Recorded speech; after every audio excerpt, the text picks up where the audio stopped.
नमस्कार, मैं महावीर सिंह। वो नेता जो कभी देश का गृह मंत्री रहा, वो नेता जो राजीव गांधी सरकार में नंबर 2 पर था, वो नेता जो इंदिरा गांधी और नेहरू परिवार के बेहद करीबी में था, वो नेता जो ऑपरेशन ब्लू स्टार और 1984 में हुए दंगों के बाद जालोर भेजा गया, वो नेता जिसने जालोर से 4 बार लोकसभा चुनाव लड़े और जीत हासिल की, वो नेता जिसने जालोर को बहुत कुछ दिया, पालनपुर से जालोर समदड़ी की ट्रेन हो या फिर अकाल के दौरान पंजाब से गन्ने के ट्रक मंगाने हो, वो नेता जिसने ऑयल मिल, केशवना कृषि विज्ञान केंद्र, रोडवेज बस स्टैंड समेत कई सौगातें जालोर वासियों को दी। आप समझ ही गए होंगे कि मैं आखिर किसकी बात कर रहा हूँ। मैं बात कर रहा हूँ जालोर सिरोही से 4 बार सांसद का चुनाव लड़कर जीते और देश के केंद्रीय गृह मंत्री रहने वाले सरदार बूटा सिंह की। वो बूटा सिंह जिसने जालोर सिरोही को पूरे भारत में एक पहचान दिलाई। आज आप भी सोच रहे होंगे कि आज बूटा सिंह का जिक्र क्यों हो रहा है। न उनकी पुण्यतिथि है और ना ही उनकी जन्म जयंती, तो फिर बूटा सिंह का जिक्र क्यों? बूटा सिंह का जिक्र इसलिए क्योंकि अब उनके वंशज यानी उनके पोते कुंवर सिंह अब जालोर में अपना राजनीतिक सफर शुरू करने जा रहे हैं। पूरी बात बताएंगे, लेकिन उससे पहले चलते हैं अतीत में और करते हैं बूटा सिंह के राजनीतिक करियर, उनके जीवन और कुछ उनसे जुड़ी खास बातों का जिक्र। पंजाब के जालंधर जिले के मुस्तफापुर में 21 मार्च 1934 को जन्मे बूटा सिंह 8 बार लोकसभा के सदस्य रहे। नेहरू और इंदिरा गांधी परिवार के बेहद करीबी और जिन्हें गरीबों का मसीहा कहा जाता था। इनके लंबे राजनीतिक करियर में वे देश के गृह मंत्री, खेल मंत्री, कृषि मंत्री और अन्य विभागों के मंत्री रहे। इसके अलावा बिहार के राज्यपाल और अनुसूचित जाति आयोग के अध्यक्ष भी रहे। बूटा सिंह के राजनीतिक करियर में कई तरह के विवाद भी उनसे जुड़े। राजीव गांधी परिवार के करीबी रहने के दौरान जब गोल्डन टेम्पल में ब्लू स्टार ऑपरेशन हुआ तो उस समय उन्होंने सरकार के पक्ष में एक बयान दे दिया और नतीजा यह हुआ कि उन्हें जात बाहर कर दिया गया। इसके बाद उन्हें वहां से राजस्थान भेजा गया और जालोर सिरोही की आरक्षित सीट से लोकसभा का चुनाव लड़वाया गया।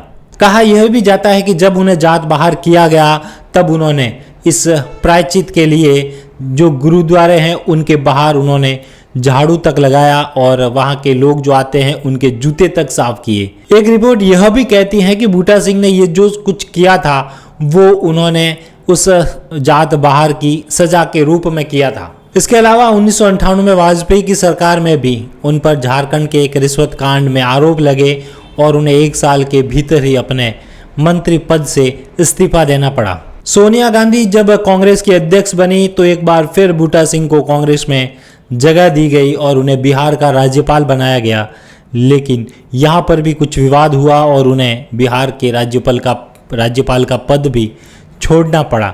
इसके बाद उन्हें आयोग का अध्यक्ष बनाया गया, लेकिन यह अध्यक्ष पद भी उनके कहीं न कहीं राजनीतिक ढलान की ओर उन्हें ले जाया गया। बात करें जालोर सिरोही से सदस्य बनने की तो बूटा सिंह 4 बार जालोर सिरोही से सांसद बने। इसके बाद 2004 में उन्होंने सुशीला बंगारू के खिलाफ चुनाव लड़ा, लेकिन वे हार गए। 2009 में भाजपा के देवजी पटेल के सामने भी उनको हार का सामना करना पड़ा। इसके बाद उन्होंने 2014 में चुनाव लड़ा, लेकिन यहाँ भी उनको हार का सामना करना पड़ा। इसके बाद उनका जालोर आना कम हुआ और उम्र भी होने के कारण वे बीमार रहने लगे और 2 जनवरी 2021 को उनका देहांत हो गया। अब एक बार फिर बूटा सिंह का नाम चर्चा में आ रहा है। वो इसलिए क्योंकि उनके पुत्र लवली सिंह के पुत्र यानी बूटा सिंह के पोते कुंवर सिंह जालोर सिरोही से अपनी राजनीतिक करियर की शुरुआत करने जा रहे हैं। मैं इसलिए ऐसा भी कह रहा हूं कि पिछले कुछ समय से कुंवर सिंह जालोर और सिरोही में सक्रिय रूप से भाग ले रहे हैं। कई शादी समारोह में जा रहे हैं तो कहीं भी कोई कार्यक्रम हो रहा है वहां पर अपनी शिरकत कर रहे हैं। यहाँ के जो कांग्रेस से जुड़े और बूटा सिंह के करीबी रहे लोगों से भी उनका मिलना हो रहा है। अपने दादा बूटा सिंह की कर्मस्थली पर कुंवर सिंह को बाकायदा मान सम्मान मिल रहा है।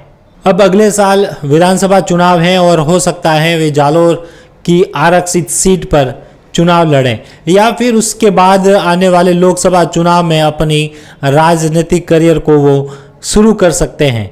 कुल मिलाकर उनके जालोर में नियमित आगमन के बाद अब राजनीतिक हलचल शुरू हो गई है। राजनीतिक महकमों में और राजनीतिक गलियारों में उनके नाम की चर्चा हो रही है। वैसे कुंवर सिंह को इतनी पहचान की जरूरत नहीं होगी क्योंकि उनके दादा बूटा सिंह को आज भी जालोर और सिरोही की जनता नहीं भूल पाई है। उनकी दी गई सौगातों को और उनके द्वारा करवाए गए कार्यों को आज भी लोग याद करते हैं। हो सकता है कि कुंवर सिंह को इसका फायदा मिले और उनके दादा की कर्मस्थली को वो अब खुद की कर्मस्थली बनाने की ओर प्रयासरत हैं। धन्यवाद।